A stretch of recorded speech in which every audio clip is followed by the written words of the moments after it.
నమస్కారం ఘంటారావానికి స్వాగతం. ముందుగా ప్రధాన అంశాలు. కాసేపట్లో సీఎం అధ్యక్షతన మంత్రివర్గ సమావేశం. వివిధ పరిశ్రమల ఏర్పాటుకు ఆమోదం తెలిపే అవకాశం.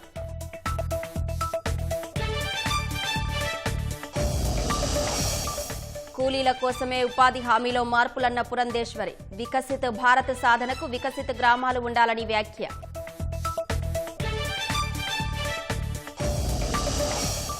రాయదుర్గంలో గూడ్స్ రైలు నుంచి విడిపోయిన బోగీలు. ఇనుప ఖనిజం లోడ్తో మంగళూరుకు వెళ్తుండగా ఘటన.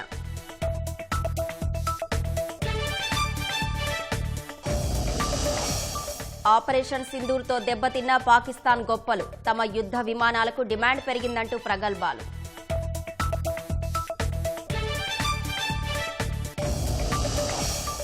చమురు నౌక స్వాధీనంపై అమెరికాకు రష్యా హెచ్చరికలు. యుఎస్ పడవలను ముంచేస్తామన్న మాస్కో.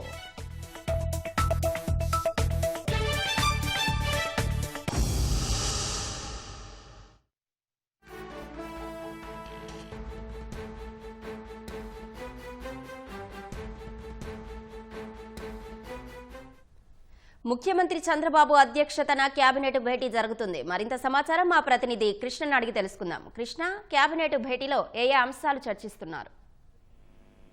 అశ్విని, దాదాపు 35 పైగా అజెండా అంశాలను ఆమోదించేందుకు సచివాలయంలో ముఖ్యమంత్రి చంద్రబాబు అధ్యక్షతన కొద్దిసేపటి క్రితమే రాష్ట్ర మంత్రివర్గ సమావేశం అనేది ప్రారంభమైంది. ఇందులో ప్రధానంగా ఏపీ లాజిస్టిక్స్ ఇన్ఫ్రాస్ట్రక్చర్ కార్పొరేషన్ ఏర్పాటుకు సంబంధించి మంత్రివర్గం ఆమోదం తెలిపినట్లు తెలుస్తుంది.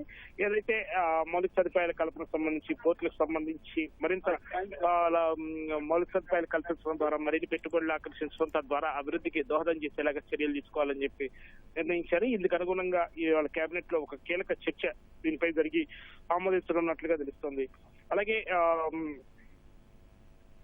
ఎంఎస్ఎంఈ పరిధిలోని ఏదైతే 175 నియోజకవర్గాల్లో ఎంఎస్ఎంఈ పార్కులు ఏర్పాటు చేయాలని ప్రభుత్వం నిర్ణయించిందో ఇందులో దాదాపు 45 ఎంఎస్ఎంఈ కామన్ ఫెసిలిటీ కేంద్రాల ద్వారా 200 కోట్ల రూపాయల వ్యయంతో వీటిని ఏర్పాటు చేయాలని చెప్పి కూడా ఒక ప్రతిపాదన అనేది కేబినెట్ ముందుకు వచ్చినట్లుగా తెలుస్తుంది. వచ్చే 5 ఏళ్లలో దీనికి సంబంధించి 7,500 మందికి ఉపాధి కల్పనే లక్ష్యంగా క్లస్టర్ డెవలప్మెంట్ ప్రోగ్రాంలు అమలు చేయనున్నారు. అలాగే రాష్ట్రంలో వివిధ పరిశ్రమల ఏర్పాటుకు సంబంధించి పెట్టుబడుల ప్రోత్సాహం బోర్డులో తీసుకున్న నిర్ణయాలకు కూడా కేబినెట్ ఆమోదం తెలుపుతున్నట్లుగా తెలుస్తుంది. ఏదైతే ప్రధానంగా దాదాపు 14 సంస్థల ఏర్పాటు ద్వారా మరో 20,000 కోట్ల వరకు పెట్టుబడులు ఆకర్షించాలని చెప్పి ఇటీవల ఎస్ఐపిబి సమావేశంలో కీలక నిర్ణయం అనేది తీసుకున్నారు. దీనికి సంబంధించి కేబినెట్ లో వీటికి సంబంధించిన ఆమోదం లభించనున్నట్లు తెలుస్తుంది. అలాగే ఏదైతే ఈ బార్ లైసెన్స్లకు సంబంధించి అదనపు రీటైల్ ఎక్సైజ్ ట్యాక్స్ ఏదైతే విధిస్తూ వస్తున్నారో దీన్ని ఉపసంహరించుకునే ప్రతిపాదనకు సంబంధించి మంత్రివర్గ ఉపసంఘం ఒక కీలక నివేదిక తయారు చేస్తుంది. దీనిపై చర్చించి కూడా కేబినెట్ లో ఒక ఆమోదం తెలుపనున్నట్టుగా తెలుస్తుంది. అలాగే పట్టణ ప్రాంతాలు ఏదైతే మున్సిపల్ కార్పొరేషన్ ప్రాంతాలు అయి ఉంటే వీటిలో మైక్రో బ్రోవేజ్ ఏర్పాటు చేసే అంశానికి సంబంధించి కూడా ఒక నివేదికను మంత్రివర్గ ఉపసంఘం తయారు చేస్తుంది. వీటి మీద కూడా చర్చించి ఒక ఆమోదం తెలుపనున్నట్లుగా తెలుస్తుంది. అలాగే గ్రామీణ ప్రాంతాల్లో జల్ జీవన్ ద్వారా నీటి సరఫరాకు సంబంధించి 5,000 కోట్ల రూపాయల రుణం పొందేందుకు ప్రభుత్వం గ్యారంటీ ఇచ్చేందుకు కూడా కేబినెట్ లో ఆమోదం తెలుపనున్నారు. శ్రీకాకుళం జిల్లా కోటబొమ్మాలిలో కొత్తగా ప్రభుత్వ డిగ్రీ కళాశాల ఏర్పాటుకు సంబంధించి కూడా కేబినెట్ ఆమోదం లభిస్తున్నట్లు తెలుస్తుంది. అలాగే 1 నుంచి 10వ తరగతి విద్యార్థులకు పాఠశాల కిట్లు పంపిణీకి సంబంధించి కూడా 944 కోట్ల రూపాయలకు సంబంధించి పరిపాలన అనుమతులకు కూడా మంత్రివర్గం ఆమోదం లభించినట్టు తెలుస్తుంది. ధన్యవాదాలు కృష్ణ.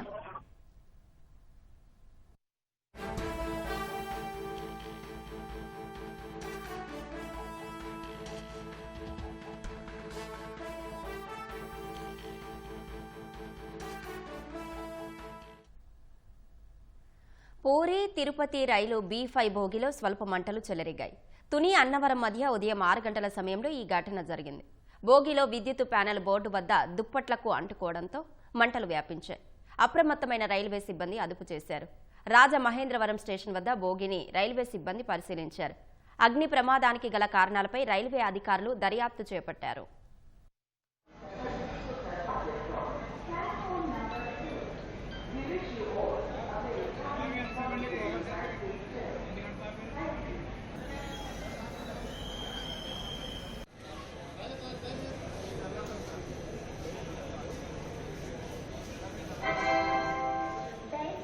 తిరుపతి నుండి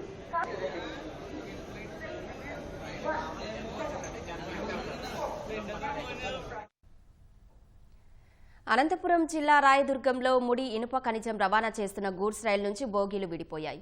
విడిపోయిన బోగీలను వదిలేసి గూడ్స్ ఇంజిన్ 2 కిలోమీటర్లు ముందుకు వెళ్లిపోయింది.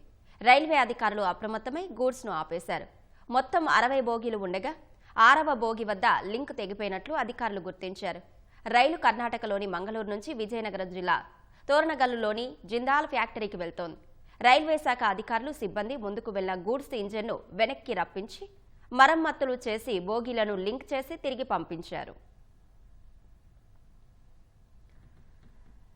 నైరుతి ఆగ్నేయ బంగాళాఖాతం మధ్య తీవ్ర వాయుగుండం ఏర్పడింది. శ్రీలంకలోని పోర్ట్స్విల్కు తూర్పు ఆగ్నేయంగా 420 కిలోమీటర్ల దూరం, హాంబన్టోటాకు తూర్పు ఆగ్నేయంగా 470 కిలోమీటర్ల దూరంలో, త్రికోమలికి ఆగ్నేయంగా 570 కిలోమీటర్ల దూరంలో, చెన్నైకి దక్షిణ ఆగ్నేయంగా 1020 కిలోమీటర్ల దూరంలో కేంద్రీకృతమైంది.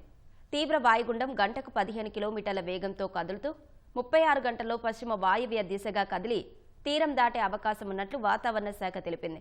శ్రీలంకలోని హాంబన్టోట కల్ మునాయ్ మధ్య తీరం దాటే అవకాశం ఉంది. రేపు తమిళనాడు, కేరళకు భారీ వర్ష సూచనలు ఉండడంతో ఆరెంజ్ అలర్ట్ జారీ చేశారు. రేపు దక్షిణ కోస్తా, రాయలసీమ జిల్లాలో అక్కడక్కడ మోస్తరు వర్షాలు పడే సూచనలు ఉన్నాయి. క్లీన్ ఎనర్జీ రంగంలో రాష్ట్రాన్ని దేశానికి మార్గదర్శకంగా నిలిపే లక్ష్యంతో పనిచేస్తున్నామని net cap vice chairman, managing director doctor Kamalakar Babu తెలిపారు.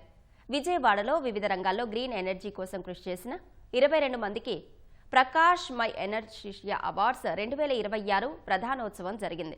కార్యక్రమంలో ముఖ్య అతిథిగా net cap vice chairman, managing director Kamalakar పాల్గొన్నారు. సీఎం నేతృత్వంలో 2024 అక్టోబర్లో ఆంధ్రప్రదేశ్ ఇంటిగ్రేటెడ్ క్లీన్ ఎనర్జీ పాలసీని ప్రభుత్వం ప్రకటించిందన్నారు. పాలసీ ద్వారా రాష్ట్రంలో 160 గిగావాట్ల క్లీన్ ఎనర్జీ ఉత్పత్తి సాధించడమే ప్రధాన లక్ష్యంగా నిర్ణయించామన్నారు. మహారాష్ట్రలో నిర్వహించిన జాతీయ స్థాయి కార్యక్రమంలో పునరుత్పాదక ఇంధన రంగంలో విశేష ప్రతిభ కనబరిచినందుకు ఆంధ్రప్రదేశ్ రాష్ట్రానికి 4 ప్రతిష్టాత్మక అవార్డులు లభించాయన్నారు. మన ఆంధ్రప్రదేశ్ రాష్ట్ర ప్రభుత్వం నారా చంద్రబాబు నాయుడు గారి ఆధ్వర్యంలో ఈ రెన్యూబుల్ ఎనర్జీ, గ్రీన్ ఎనర్జీ అనేది చాలా బాగా అభివృద్ధి చెందుతుంది. 2029-30కి టార్గెట్ పెట్టుకున్నాం. ఆ టార్గెట్ నెమ్మదిగా పూర్తి అవడానికి అనేక మెజర్స్ తీసుకుంటున్నాం.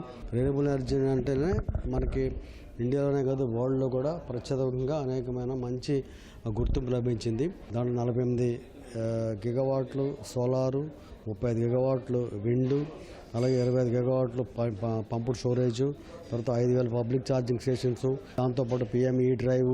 కంట్రీలో ఎక్కడ విధంగా రెన్యూబుల్ ఎనర్జీ మ్యానుఫ్యాక్చరింగ్ జోన్ అనేది ఏపీఎస్పీఎల్స్ తరఫున మనం ఈ యొక్క ఒంగోలులో పెట్టడం జరుగుతుంది. AP Transco, which is the most efficient transmission entity this year. Again, it's the 3rd year in running. NREDCAP, because NREDCAP did a lot of work when the earlier policy was there. A 44 gigawatt pump storage plan was built, and it was built when our foundation started working with them. 24 August we brought the white paper. This is called 100 gigawatt PSPs by 2032. I think they may not achieve 2032 May 100, but they will definitely reach 50 to 75. Delhi and all can be resolved quite drastically, because this is a disruptive affair by reducing around 70-80%. So any vehicle, old vehicle can become new. So there's the vehicle which becomes old, what is the problem? The emissions are bad. Now you can improve is as good as new with this AHOTS technology. Without storage, so it is available for anybody. Konaseema జిల్లా ఇరుసుమండలో జరిగిన blow out వల్ల పునరావాస కేంద్రాలకు తరలించిన ప్రజలు తిరిగి గ్రామాలకు చేరుకుంటున్నారు. ఈ నెల 5న సంభవించిన బ్లో అవుట్ మంటలతో ఇరుసమండ, లక్కవరం, గుబ్బలపాలెం గ్రామాల ప్రజలు భయంతో పరుగులు తీశారు. ప్రభుత్వం వారిని పునరావాస కేంద్రాలకు తరలించింది. ఈ ఘటన కారణంగా ఎలాంటి ప్రాణ నష్టం జరగలేదు. కానీ ఆ రోజు ఎగిసిపడిన అగ్నికీలలు, భారీ పేలుళ్లతో ప్రజలు భయభ్రాంతులకు గురై పరుగులు తీశారు. 2 రోజులుగా మంటలను అదుపు చేసేందుకు ఓఎన్జీసీ అధికారులు ప్రయత్నాలు చేస్తున్నారు. మంటల తీవ్రత తగ్గడంతో పునరావాస కేంద్రాల నుంచి ప్రజలు తిరిగి గ్రామాలకు చేరుకున్నారు. చాలా భయపడిపోయామండి. పిల్లలు కాలేజీలో ఉన్నారు. చాలా టెన్షన్గా, శబ్దాలకి చాలా భయవేసిందండి. వండుకునే అన్ని అక్కడ పడేసి కట్టుకున్న బట్టలతో వెళ్ళిపోయామండి. టెన్షన్ తోటి, ప్రాణాలతో అయితే భయపడ్డాం. 2 రోజులు ఉన్నారు బయట. 2 రోజులు ఉన్నాం. ఎలా చూసారు అక్కడ? బాగా చేస్తారండి. జనసేన పార్టీ వాళ్ళు అన్ని మనకి అనుకూలంగా చేస్తారు. ఇబ్బంది ఏమీ లేదండి అక్కడ. సరే, ప్రాణంతో అయితే బయటపడ్డాము. ఇప్పుడు ఎలా ఉంది? టెన్షన్ గానే ఉంది నాకైతే. ఇళ్ళకి వచ్చారా? ఇళ్ళకి వచ్చేసారా? వచ్చేసాను రాత్రి 10. 2 రోజులు అయితే అక్కడ ఉన్నామండి. రాత్రి 10 పర్లేదు అన్ని తీసుకొచ్చారండి. కాకపోతే మాకు భయం అయితే అలాగే ఉందండి. ఎందుకంటే గమ్ముని మంటలు అయ్యి కదా ఏ టైం ఏం జరుగుతుందో అని. కాకపోతే పండగ ఏమో దగ్గరగా ఉంది. ఏం చేయాలో మాకు తెలుస్తలేదండి. ప్రస్తుతానికి ఇలా ఉన్నామండి. పొద్దునైనా గ్యాస్ అయ్యి వెలిగించుకుంటే చాలా భయపడ్డామండి. పిల్లల విక్రయాల కేసులో తప్పించుకు తిరుగుతున్న నిందితుడు సతీష్ను విజయవాడ పోలీసులు అరెస్టు చేశారు. విజయవాడలో నమోదైన కేసులో సతీష్ను నిందితుడిగా పోలీసులు చేర్చారు. విజయవాడ నుంచి వెళ్లిన ప్రత్యేక బృందం గుజరాత్లోని వడోదరలో మంగళవారం అర్ధరాత్రి అదుపులోకి తీసుకుని అక్కడ కోర్టులో హాజరుపరిచారు. న్యాయస్థానంలో ట్రాన్సిట్ వారెంట్ తీసుకుని విజయవాడకు తీసుకొస్తున్నారు. దీంతో ఇప్పటి వరకు కవితతో పాటు సతీష్ అరెస్ట్ అయ్యారు. మరో నిందితుడు అనిల్ కిడ్నాప్ కేసులో మహారాష్ట్రలో జ్యుడిషియల్ రిమాండ్లో ఉన్నాడు. అతని పీటీ వారెంట్పై విజయవాడ కోర్టులో హాజరుపరిచేందుకు మరో బృందం బయలుదేరి వెళ్లింది. గుజరాత్లోని సబర్కాంత జిల్లా జొతాసన్కు చెందిన సుదర్శన్ స్వగ్రామం నుంచి ఉపాధి నిమిత్తం వడోదర వెళ్లి అక్కడ క్యాటరింగ్ పనులు చేసుకుంటున్నాడు. ప్రత్యేక బృందం నిందితుడి సెల్ ఫోన్ సిగ్నల్స్ ఆధారంగా స్థానిక పోలీసుల సాయంతో అదుపులోకి తీసుకున్నారు. అనిల్ బంధువైన సతీష్ కవితకు పిల్లల చేరవేతకు కొరియర్గా పనిచేశాడు. ముంబైలో కవిత పిల్లలను సతీష్కు ఇస్తుంది. అతను పిల్లలను విజయవాడ, హైదరాబాద్ తీసుకొచ్చి స్థానిక ముఠాలకు అప్పగించేవాడు. ఈ కేసులో కవిత తరపున పిల్లల చేరవేతలో తోడ్పడిన నూరి కోసం ముంబై సమీపంలోని థానేలో గాలిస్తున్నారు. మరో నిందితురాలు ప్రియాంక కోసం విజయవాడ నుంచి మరో బృందం ఢిల్లీ వెళ్లింది. ప్రధాన నిందితురాలు సరోజిని పీటీ వారెంట్పైనున్న పోలీసులు బుధవారం కోర్టులో హాజరుపరచగా ఆమెకు ఈ నెల 12 వరకు రిమాండ్ విధించడంతో తిరిగి జైలుకు తరలించారు.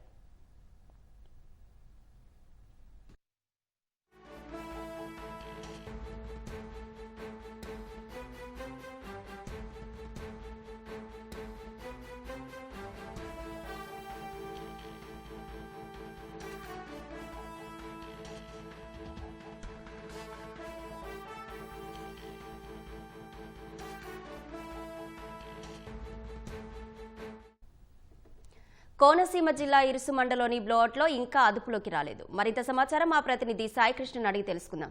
సాయికృష్ణ, ప్రస్తుతం బ్లోఅవుట్ వద్ద పరిస్థితి ఎలా ఉంది? ఇవాళ వరుసగా 5వ రోజు కూడా అగ్ని కీలలు ఎగిసిపడుతూనే ఉన్నాయి. అయితే మొదటి రోజు అంత ఉధృతి అయితే తగ్గింది. అధికారులు ఓఎన్జీసీ నిపుణుల బృందం ఈ లోని నిక్షేపాలను వెలికి తీసేందుకు ప్రయత్నిస్తున్న డీప్ ఇండస్ట్రీస్ బృందం ఈ ఇద్దరు కూడా కలిసి స్థానిక నిపుణులు, అధికారులు పర్యవేక్షణలో అక్కడ వాటర్ అంబరిల్లా నిర్వహిస్తున్నారు. గొడుగాకారంలో నీటిని వెదజల్లే ప్రక్రియ భారీ యంత్రాలతో పంపింగ్ చేస్తున్నారు. ప్రస్తుతం అయితే అగ్నికీలలు అయితే ఇంకా ఎగిసి పడుతూనే ఉన్నాయి. అక్కడ చుట్టుపక్కల భారీ శకలాలు ఈ మంటకు అగ్ని కావుతున్న యంత్రాలు, శకలాలను కొన్ని తొలగించారు. మరికొన్ని తొలగించే పనిలో నిపుణుల బృందం నిమగ్నమైంది. ఓఎన్జీసీ చెందిన ప్రత్యేక అధికారి విక్రమ్ సక్సేనా, అట్లాగే మరో crisis management team head Srihari ఆధ్వర్యంలో ఈ రెస్క్యూ ఆపరేషన్ అయితే కొనసాగుతోంది.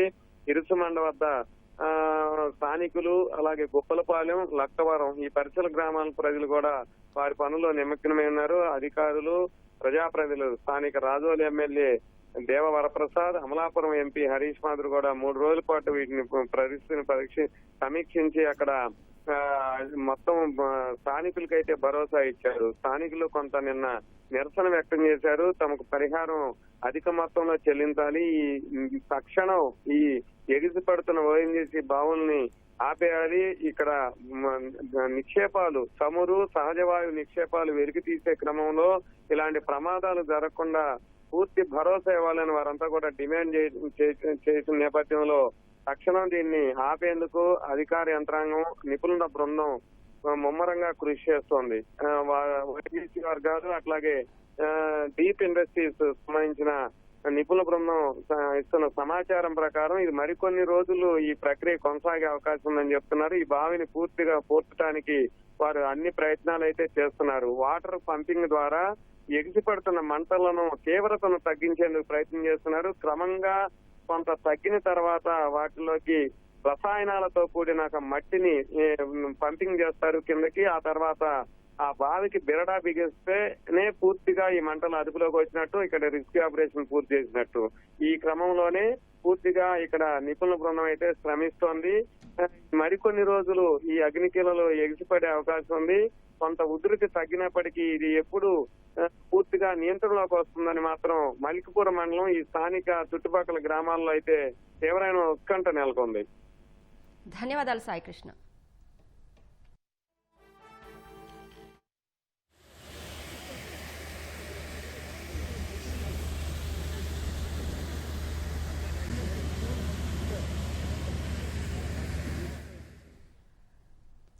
సంబరాల సంక్రాంతి సమీపిస్తోంది. వేడుకలకు ఊరువాడ సిద్ధమవుతోంది.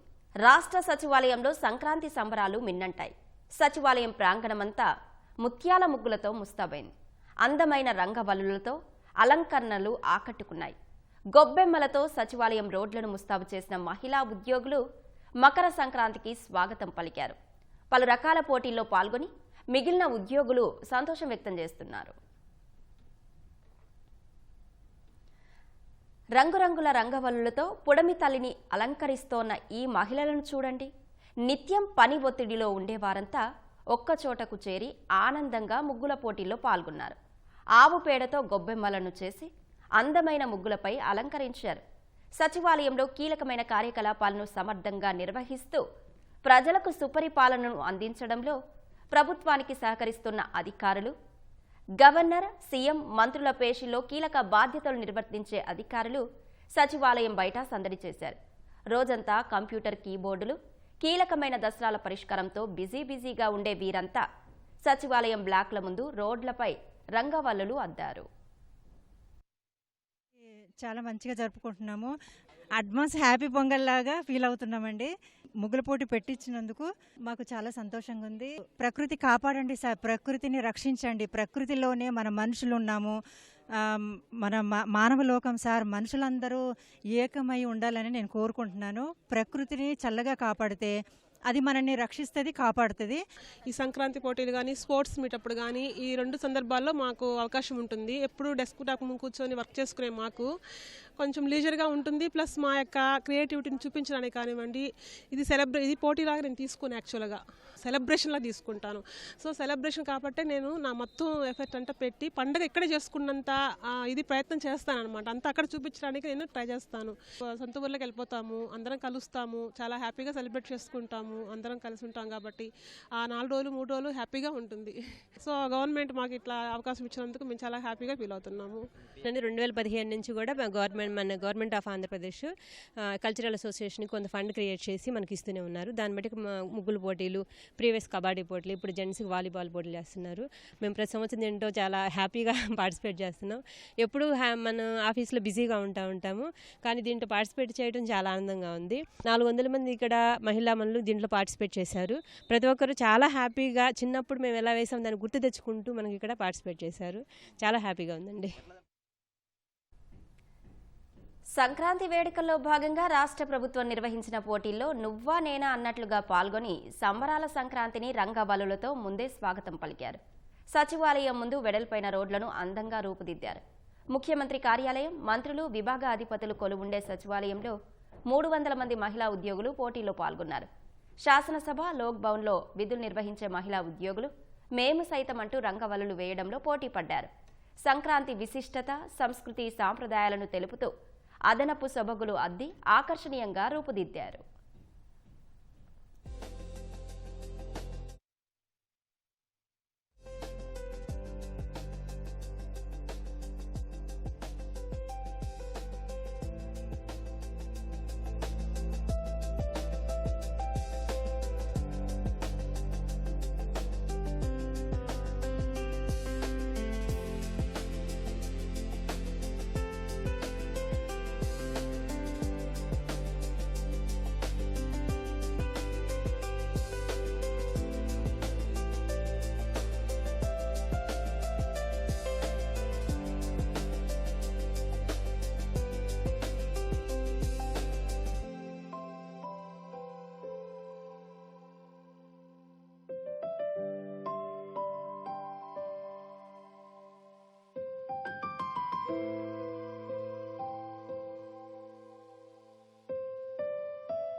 రాష్ట్ర విభజన తర్వాత మనం 2016లో ఇక్కడికి వచ్చామండి. అప్పటి నుంచి కూడా అప్పుడున్న గౌరవ ముఖ్యమంత్రి గారు నారా చంద్రబాబు నాయుడు గారు మన రాష్ట్ర పండుగ సంక్రాంతిని గుర్తించడం జరిగింది. ఆ రోజు నుంచి ఈ రోజు వరకు కూడా ప్రతి సంవత్సరం సంక్రాంతి ముందుగా హాలిడేస్కి అందరూ ఊరు వెళ్తారు కాబట్టి ముందుగానే ఇక్కడ సంక్రాంతి సంబరాలు చేయడం, దానికి తగ్గట్టుగా బడ్జెట్ కేటాయించడం కూడా చేస్తున్నారండి. రాష్ట్ర సచివాలయం అన్నది రాష్ట్రానికి గుండెకాయ వంటిది. దీనిలో పనిచేసే ఉద్యోగస్తులు కానీ అధికారులు కానీ ఎప్పుడు కూడా తీవ్రమైన ఒత్తిడిలో కానీ అదేవిధంగా టైం లేకుండా కూడా కాలం గడుపుతూ ఉంటారు. అలాంటి వాళ్ళకి ఒక ఆట విడుపుగా ఉంటుంది. అలాగే మన సంస్కృతిని సంప్రదాయాలను ముందుకు తీసుకెళ్తుందని చెప్పి భావించి ఆ రోజు నుంచి ఈ రోజు వరకు కూడా ప్రత్యేకించి ముగ్గులకు సంబంధించి ఒక బడ్జెట్ కేటాయించడం, దానిలో అందరికీ కూడా ముగ్గులు సప్లై చేయడము, అదేవిధంగా బహుమతులు ఇవ్వడం కూడా జరుగుతుంది. మనిషి వంగుండి ముగ్గు వేయడం వెనుక అదేవిధంగా ముగ్గు పిండిలో ఉన్నటువంటి సూక్ష్మజీవులు నశించే అనేక రకాలైనటువంటి పదార్థాలు ఉండడం కూడా ఈ ముగ్గు వెనకాల ఒక సంస్కృతి అలాగే సైన్స్ ఉంది. తమ ఒత్తిడిని పక్కన పెట్టి చిన్న స్థాయి ఉద్యోగం నుంచి పై అధికారి వరకు అందరూ కూడా ఎంతో సంతోషంతో పాల్గొంటున్నారు. సీరియస్గా ఆఫీసు పనులు చేసుకునే వాతావరణంలో ఇంత రంగవల్లులన్నీ మాకు చాలా ఆహ్లాదంగా ఉంది. ఇది ప్రతి సంవత్సరం జరుగుతుంది. మేము దీనికోసం లేడీస్ ఎస్పెషల్లీ లేడీ ఎంప్లాయీస్ చాలా ఈగర్గా వెయిట్ చేస్తూ ఉంటాము. ఫస్ట్ ప్రైజ్ సెకండ్ ప్రైజ్ అనే దాంతో సంబంధం లేకుండా పార్టిసిపేషనే మాకు చాలా ఇంపార్టెంట్గా, చాలా హ్యాపీగా దీంట్లో మేము పార్టిసిపేట్ చేస్తాము. రాష్ట్ర విభజన తర్వాత ఏటా సచివాలయం ప్రాంగణంలో సంక్రాంతి పోటీలను ప్రభుత్వం నిర్వహిస్తోంది. తెలుగు సంస్కృతి సంప్రదాయాలను అందరికీ తెలియజేయడం, భావితరాలకు అందించడమే లక్ష్యంగా ప్రత్యేకంగా బడ్జెట్ కేటాయించి మరీ ఏటా సంబరాలు జరుపుతున్నారు. ఈసారి మహిళలు పెద్ద ఎత్తున ముగ్గుల పోటీలో పాల్గొని సంబరాలను ప్రారంభించారు. వాలీబాల్ పోటీలో పాల్గొనడం సంతోషంగా ఉందని ఉద్యోగులు చెబుతున్నారు. మొత్తానికి సంక్రాంతి పండుగ ముందే వచ్చిందని ఆనందం వ్యక్తం చేస్తున్నారు. ముగ్గుల పోటీలు కానీ ఇతర ఆటల పోటీలన్నీ కూడా చూసేటటువంటి అవకాశం వారు కలిగించారు. చాలా సంతోషంగా ఉంది. ఎంప్లాయీస్ ఫ్రెండ్లీ ప్రభుత్వం ఈ రాష్ట్రంలో చంద్రబాబు నాయుడు గారి నాయకత్వంలో పనిచేస్తూ ఉంది. మొన్న జరిగినటువంటి ఎన్నికల్లో కూడా ఇదే క్రీడా స్ఫూర్తితో ఎన్నికల్లో విజయం తీసుకున్నటువంటి వీరందరూ కూడా ఈ వారికి ఉన్నటువంటి టర్మ్లో ఖచ్చితంగా ఈ రాష్ట్ర అభివృద్ధిలో ప్రధాన భూమిక పోషిస్తారని చెప్పి నేను ఆశిస్తూ ఈ నూతన సంవత్సరంలో ఈ సంక్రాంతి పర్వదినాల్లో సంతోషంగా ముందుకు సాగాలని చెప్పి మనస్ఫూర్తిగా కోరుకుంటూ పార్టిసిపేట్ చేసిన అందరికి కూడా హృదయపూర్వక శుభాకాంక్షలు, అభినందనలు తెలియజేస్తూ మరొకసారి ఇటీవల ఎన్నికైనటువంటి రామకృష్ణ గారి బృందం మొత్తానికి హృదయపూర్వక అభినందనలు, శుభాకాంక్షలు తెలియజేస్తా ఉన్నాను. గౌరవ ముఖ్యమంత్రి గారి ఆశీస్సుతో మహిళా ఉద్యోగులకి ముగ్గుల పోటీలు, ప్రతిరోజు ఎంత పని ఒత్తిడితో ఉంటారు, ఈరోజు ఎంత ఉత్సాహంగా ఒక రిలీఫ్ అనేది ఉద్యోగులకు దొరుకుతుంది. ప్లస్ సంక్రాంతి అనేది మనకి ఇంట్లో పెద్ద పండుగ కాబట్టి అందరూ ఉత్సాహంగా పాల్గొని ఎంతో జయప్రదం చేస్తున్నారు. వివిధ విభాగాల్లో పనిచేసే ఉద్యోగులకు వాలీబాల్ పోటీలు నిర్వహించగా అధికారులంతా ఉత్సాహంగా పాల్గొన్నారు. విభాగ అధిపతులు, సెక్షన్ ఇన్ఛార్జీలు, గవర్నర్, సీఎం, మంత్రుల పేషలో విధులు నిర్వహించే ఉద్యోగులంతా వయసుతో సంబంధం లేకుండా పోటీల్లో పాల్గొని సత్తా చాటారు. తిరుమల శ్రీవారిని పలువురు సినీ ప్రముఖులు దర్శించుకున్నారు. వీఐపీ ప్రారంభ విరామ దర్శన సమయంలో హాస్య నటుడు బ్రహ్మానందం, నటుడు శ్రీరామ్, గాయని మంగ్లీ స్వామివారి సేవలో పాల్గొన్నారు. టీటీడీ అధికారులు వారికి స్వాగతం పలికి దర్శన ఏర్పాట్లు చేశారు. ఆలయంలోకి వెళ్లిన సినీ ప్రముఖులు వేర్వేరుగా వెంకన్నను దర్శించుకుని మొక్కులు చెల్లించుకున్నారు. రంగనాయకుల మండపంలో పండితులు ఆశీర్వచనం చేసి స్వామివారి తీర్థ ప్రసాదాలను అందజేశారు. కోసం ఆశీర్వాదం తీసుకోవాలని వెంకటేశ్వర స్వామి మా కులదేవత, సో వచ్చి ఆశీర్వాదం తీసుకోవడానికి వచ్చాను. కొత్త సినిమాలు రిలీజ్ అవుతున్నాయి, సో దానికోసం దేవుడి ఆశీర్వాదంతో నూతన సంవత్సరంలో మంచిగా అడుగు పెట్టాలని వచ్చాము. మంచిగా దర్శనం జరిగింది. చూడడానికి ఒక భాగ్యం అనమాట. ఈ అవకాశం కలిగినందుకు చాలా thank you so much. Maze release అవబోతుంది నెక్స్ట్ తెలుగులో. కొత్తగా స్టార్ట్ చేస్తున్నాను ఇప్పుడు సంక్రాంతి తర్వాత. దేవుడి ఆశీర్వాదంతో స్టార్ట్ చేయాలి కదా, అందుకే వచ్చాము. ఈ సంవత్సరం ఈరోజు వైకుంఠ ఏకాదశి చివరి రోజున వైకుంఠ ద్వారం ద్వారా దేవదేవుడైనటువంటి వెంకటేశ్వర స్వామిని దర్శించుకోవడం చాలా సంతోషంగా అనిపించింది. Thank you so much for all the support. రాష్ట్రంలో రియల్ ఎస్టేట్ రంగం అభివృద్ధికి ప్రభుత్వం అన్ని విధాలుగా సహకరిస్తుందని మంత్రి నారాయణ తెలిపారు. విజయవాడలో నరెట్కో సెంట్రల్ జోన్ డైరీ 2026ను మంత్రి ఆవిష్కరించారు. ఈ సందర్భంగా రియల్ ఎస్టేట్ రంగానికి ఊపునిచ్చేలా సంస్కరణలు తీసుకొచ్చినందుకు మంత్రిని నరెట్కో సన్మానించింది. ఆర్థిక వ్యవస్థ గాడిన పడడానికి రియల్ ఎస్టేట్ రంగం వృద్ధిలోకి రావాలన్న నారాయణ ఎలాంటి సమస్య ఉన్నా నేరుగా తమను సంప్రదించవచ్చని స్పష్టం చేశారు. అలాగే రాష్ట్ర అభివృద్ధికి నరెట్కో సహకరించాలని కోరారు. ముఖ్యమంత్రి గారు ఈ ప్రభుత్వం అలా తిరిగి రాగానే ఒకటే చెప్పారు, ఆర్థిక వ్యవస్థను గాడిలో పెట్టాలంటే ఒకటే మార్గం, అన్ని డిపార్ట్మెంట్ డెవలప్ కావాలా, దాంతో పర్టికులర్గా మున్సిపల్ అండ్ అర్బన్ డిపార్ట్మెంట్లో రియల్ ఎస్టేట్ పీపుల్ ముందుకొచ్చి వాళ్ళు రియల్ ఎస్టేట్ డెవలప్ చేయాలి. బిల్డర్స్ కావచ్చు, లేఅవుట్స్ చేసేవాళ్ళు కావచ్చు. కాబట్టి దానికి తగ్గట్టుగా చేయనారని నాకు ఆదేశించారు. దాని మీద వెంటనే నేను అధికారులతో మాట్లాడటం, మన రాష్ట్రంలో ఎలా ఉంది, ఇతర రాష్ట్రాలు ఎలా ఉన్నాయని స్టడీ చేయమని వాళ్ళందరినీ దాదాపు 30 రాష్ట్రాలు పంపించాను భారతదేశంలో.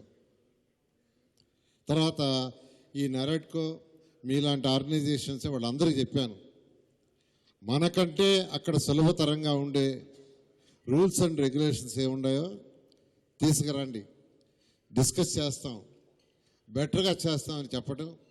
దాని మీద అటు అధికారులు పోయి ఇచ్చారు. మీరు నెరెట్కో మిగతా ఆర్గనైజేషన్స్ కూడా రకరకాల జీవోలు అవన్నీ నాకు చెప్పటం, అవన్నీ అనేక దఫాలు కూర్చొని డిస్కస్ చేసి అనేకమైన మార్పులు చేశాం. బహుశా ఈరోజు భారతదేశంలో ఏ రాష్ట్రంలో కూడా ఇంత ఫ్లెక్సిబిలిటీగా లేవు. అలాంటివి చేసాం.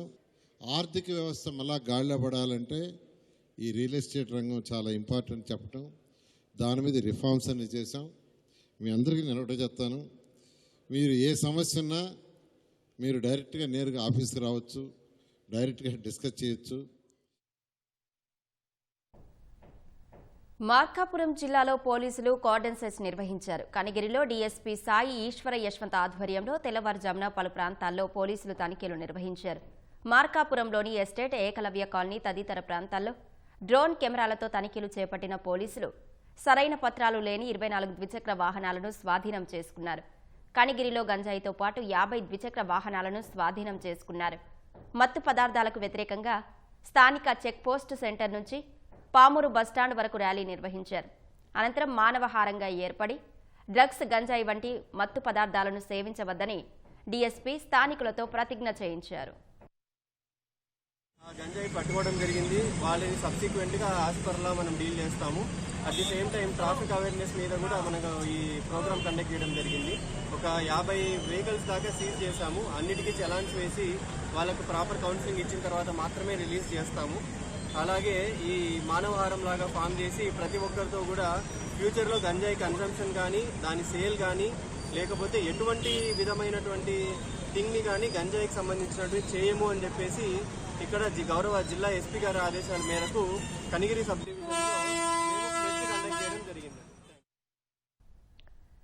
సంక్రాంతికి సొంతూళ్లకు వెళ్లేవారు దగ్గరలో ఉన్న పోలీస్ స్టేషన్లో ఇంటి వివరాలు నమోదు చేసుకోవాలని విశాఖ క్రైమ్ డీసీపీ లతా మాధురి తెలిపారు. ఎన్ని రోజుల్లో ఊరు నుంచి తిరిగి వస్తారో తెలియపరిస్తే దొంగతనాలు జరిగే అవకాశం లేకుండా చూస్తామన్నారు.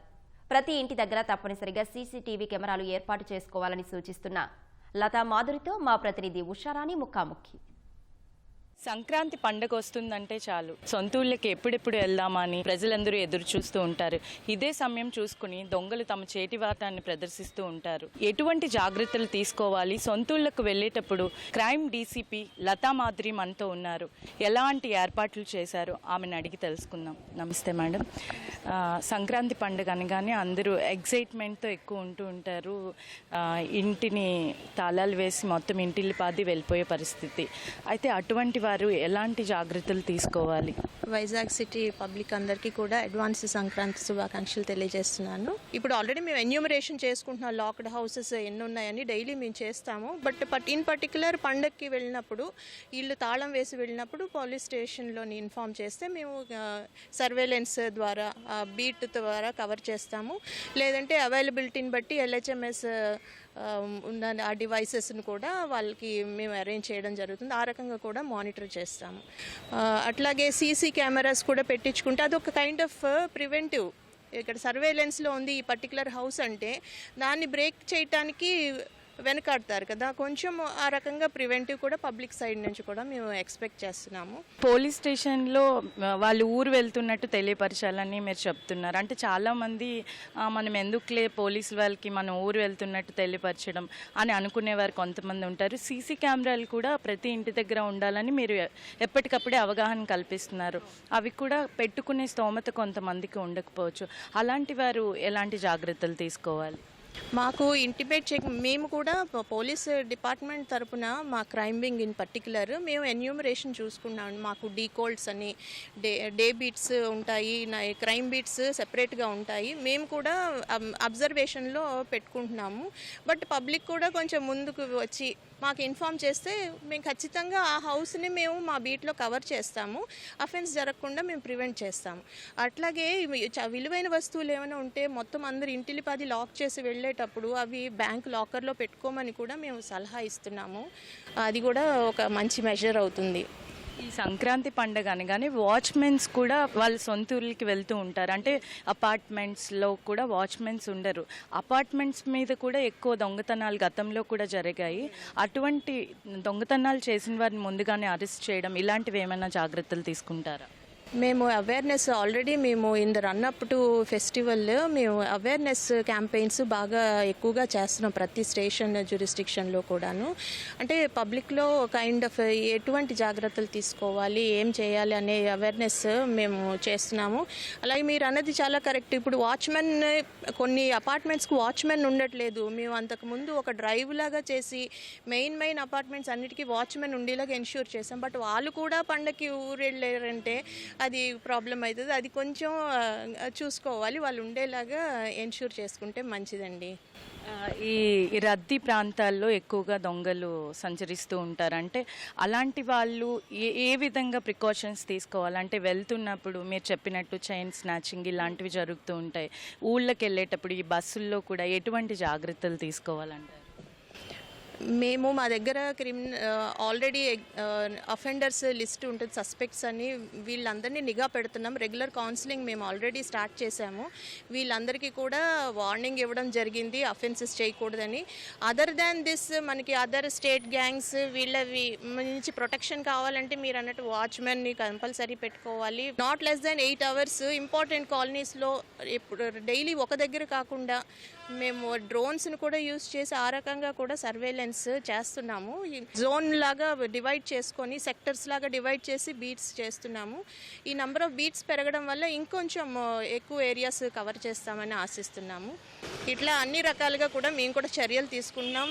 హోప్ ఈ సంక్రాంతికి అఫెన్సెస్ జరగకుండా మేము అన్ని చర్యలు తీసుకుంటున్నాం. పబ్లిక్ కూడా మాకు సహకరించాలని కోరుకుంటున్నాము. తాము చెప్పిన సూచనలు పాటిస్తూ ప్రజలందరూ సురక్షితంగా తమ సొంత ఊళ్ళకు వెళ్ళి పండగ జరుపుకొని సురక్షితంగా మళ్ళీ విశాఖకు తిరిగి రావాలంటున్నారు. తమదే పూర్తి బాధ్యత అంటున్నారు Visakha crime DCP Latha Madhuri. Camera person CH శ్రీనివాస్తో ఉషారాణి, ఈటీవీ న్యూస్, విశాఖపట్నం.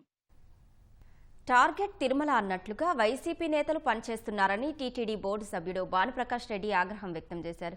గోశాల నుంచి గోవిందుడి వరకు అసత్యాల ప్రచారాలతో ఉద్దేశపూర్వకంగానే టీటీడీ పవిత్రతను దెబ్బతీసేలా భూమన వ్యవహరిస్తున్నారని ధ్వజమెత్తారు. వైసీపీ నాయకులే తిరుమలలో మద్యం బాటిళ్లు పెట్టి కొత్త నాటకాలకు తెరలేపారని మండిపడ్డారు. ఈ కుట్ర వెనుకున్న అదృశ్య శక్తులను పట్టుకుని క్రిమినల్ చర్యలు తీసుకోవాలని భానుప్రకాష్ డిమాండ్ చేశారు. తిరుమలతో వైసీపీ నాయకులు పనిచేస్తున్నారు. ఉద్దేశపూర్వకంగా తిరుమల తిరుపతి దేవస్థానాల పవిత్రతని దెబ్బతీసే విధంగా, దిగజార్చే విధంగా వారి వ్యవహార శైలి ఉంది. గోశాల నుంచి గోవిందుడి వరకు అసత్య అబద్ధపు ప్రచారాలతో భూమన కరుణాకర్ రెడ్డి గారు గత ఏడాదిగా తిరుమల ప్రతిష్టతని దిగజార్చే విధంగా వారు వ్యవహరిస్తున్నారు. అంతేకాకుండా నిన్నగాక మొన్న తిరుమల పుణ్యక్షేత్రంలో తిరుమల మీద మద్యం బాటల్ని వారిలే వైసీపీ నాయకులే కొందరు అక్కడ పెట్టి తిరుమల పవిత్రత దిగజారుతుందని చెప్పి వారి సాక్షి ఛానల్లో భక్తుల మనోభావాలు దెబ్బతీసే విధంగా వారు ప్రసారం చేయడం జరిగింది. వీరి మీద క్రిమినల్ చర్యలు తీసుకోవాలని చెప్పి మేము డిమాండ్ చేస్తున్నాం.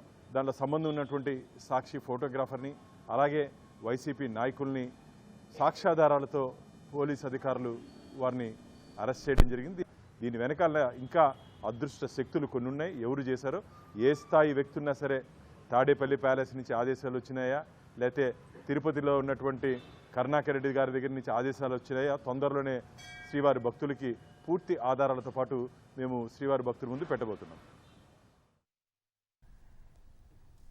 గ్రామీణ ప్రాంతాల్లోని యువతలో దాగి ఉన్న క్రీడా నైపుణ్యాలను వెలికితీసేందుకు గత కొన్నేళ్లుగా క్రికెట్ పోటీలు నిర్వహిస్తున్న ఈనాడు కృషి అభినందనీయమని గోదావరి గ్లోబల్ విశ్వవిద్యాలయం ఛాన్సలర్ కేవీవి సత్యనారాయణరాజు అన్నారు. రాజమహేంద్రవరం జీజీయూ క్రీడా మైదానంలో నిర్వహిస్తున్న Dhanik Bharat educational presents ESL 2025 పోటీలు బుధవారం ముగిశాయి. విజేతలకు చైతన్యరాజు బహుమతులు అందించారు. కార్యక్రమంలో GSL వైద్య విద్యా సంస్థల చైర్మన్ గన్ని భాస్కరరావు, ASP L చెంచిరెడ్డి, తిరుమల విద్యా సంస్థల CEO శ్రీహరి, ఈనాడు రాజమహేంద్రవరం యూనిట్ మేనేజర్ శ్రీనివాస సుబ్రహ్మణ్యం పాల్గొన్నారు. ఇటువంటి పోటీలు ఈనాడు భవిష్యత్తులో కూడా కొనసాగించాలని ఆయన ఆకాంక్షించారు. మంచి క్రీడా స్ఫూర్తి విద్యార్థుల్లో ఇన్ని వందల టీములు ఇక్కడ మేము హోస్ట్ చేయటం డిస్ట్రిక్ట్ టీమ్స్ని కానీ అలాగే రీజనల్ కూడా ఇక్కడ ఏర్పాటు చేయటం గోదావరి గ్లోబల్ యూనివర్సిటీలో చాలా శుభదాయకం. ఖచ్చితంగా మంచి వాతావరణంలో చేస్తున్నారు. ఈనాడుకి ప్రత్యేకించి అభినందనలు. Thank you. ఈనాడు సంస్థలో మన క్రికెట్ ప్రోగ్రామ్ని కింద స్థాయి నుంచి పై స్థాయి వరకు రెగ్యులర్గా కండక్ట్ చేస్తాం. ఆల్మోస్ట్ ఇది కోవిడ్ తర్వాత కూడా కంటిన్యూ చేసి ఆల్మోస్ట్ 1100 టీమ్స్ చేసి మొత్తం స్టేట్ అంతా స్టేజ్ వైజ్ చేస్తాం. చాలా మంచి క్రీడా స్ఫూర్తి, అక్షర స్ఫూర్తి ఎలా తీసుకొచ్చారో క్రీడా స్ఫూర్తి కూడా ఈనాడు అలా తీసుకొచ్చింది. ఫ్యూచర్లో కూడా ఇంకా మంచి స్టూడెంట్లకి మంచి ఆంధ్రప్రదేశ్గా ఉండాలని చెప్పి కోరుతున్నాం. Thank you. ఇలాంటి కార్యక్రమాల ద్వారా పిల్లల్లో క్రీడా స్ఫూర్తి పెంపొందించడమే కాకుండా వాళ్ళలో నైతిక విలువలు, భావోద్వేగాల నియంత్రణ ఇవన్నీ కూడా చక్కగా అలవాటు పడతాయి. ఇవి పాఠ్యాంశాల్లో కన్నా ఇలాంటి గ్రౌండ్లోనే ఎక్కువగా పిల్లలకి చాలా అవసరం అని చెప్పి మేము భావిస్తున్నాము. ఈ కార్యక్రమాన్ని ఇంత ఘనంగా నిర్వహించినటువంటి ఈనాడు మేనేజ్మెంట్కి నా హృదయపూర్వక ధన్యవాదాలు తెలియజేస్తున్నాను. ఇన్ని వందల టీములను, బహుశా 1100 టీముని 2 రాష్ట్రాల్లో దిగ్విజయంగా ఎంతో ఉత్సాహభరితంగా ఇంత చక్కటి వాతావరణంలో చేయటం ఒక్క ఈటీవీ సంస్థలకే అది చెల్లుబాటు అని నేను అనుకుంటున్నాను. ఈ ఖేల్ ఇండియా, ఫిట్ ఇండియా వీటన్నిటికీ అనుకూలంగా దీనికి ఈటీవీ మేనేజ్మెంట్ ఇలా చేయటం మాకు చాలా ఆనందంగా ఉంది. దీన్ని 10 కాలాల పాటు కొనసాగించాలని, పిల్లల్లో ఈ స్పోర్ట్ స్పిరిట్ పెంచాలని, తద్వారా మంచి నైపుణ్యవంతులను బయటికి తీసుకురావాలని, తద్వారా మన రాష్ట్రానికి, దేశానికి మంచి పేరు తీసుకురావాలని ఇలాంటి కండక్ట్ చేస్తున్న ఈటీవీ మేనేజ్మెంట్కి మనస్ఫూర్తిగా ధన్యవాదాలు తెలియజేస్తూ wish all the best. Thank you. నా పేరు యు హర్షవర్ధని. నేను EDGC East Godavari district cricket association నుంచి ఆడుతున్నాము. ఈరోజు ఈనాడు టోర్నమెంట్ కండక్ట్ చేయడం వల్ల మేము చాలా నేర్చుకున్నాము. ప్లస్ ఇలాగా ముందు ఇంకా చాలా టోర్నమెంట్స్ ఇంకా కండక్ట్ చేయాలని కోరుకుంటున్నాము. నా పేరు హారిక. నేను SKR కాలేజ్ నుంచి వచ్చాను. ఈ రోజు మేము ఈస్ట్ గోదావరి అసోసియేషన్ తరఫున ఈనాడు పెట్టిన టోర్నమెంట్లో మేము పార్టిసిపేట్ చేసాము. ఫైనల్స్ మేము వినేందుకు చాలా హ్యాపీగా ఉంది. మేము అందరం చాలా కోఆర్డినేషన్స్తో చాలా ఎంజాయ్ చేస్తూ ఆడాము. ఇలా కండక్ట్ చేసేందుకు కూడా చాలా హ్యాపీగా ఉంది.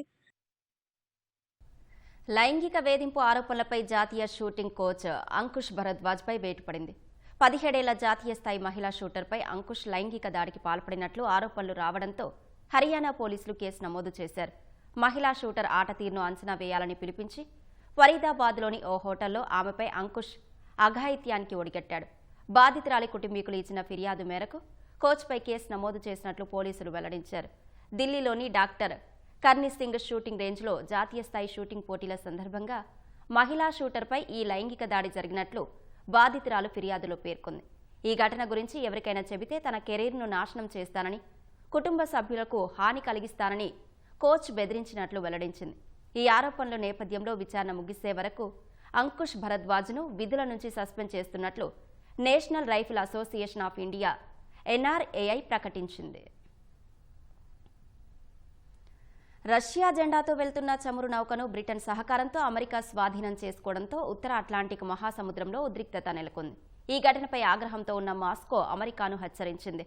అవసరమైతే US పడవలను ముంచేస్తామని రష్యా చట్టసభ్యుడు అలెక్సీ జురాబ్లేవ్ వ్యాఖ్యానించారు. ఏం చేసినా తమకు శిక్ష పడదు అన్న అతి విశ్వాసంతో US ప్రవర్తిస్తోందని మండిపడ్డారు. ప్రతీకార చర్యలతో అమెరికాను అడ్డుకోవాలన్నారు.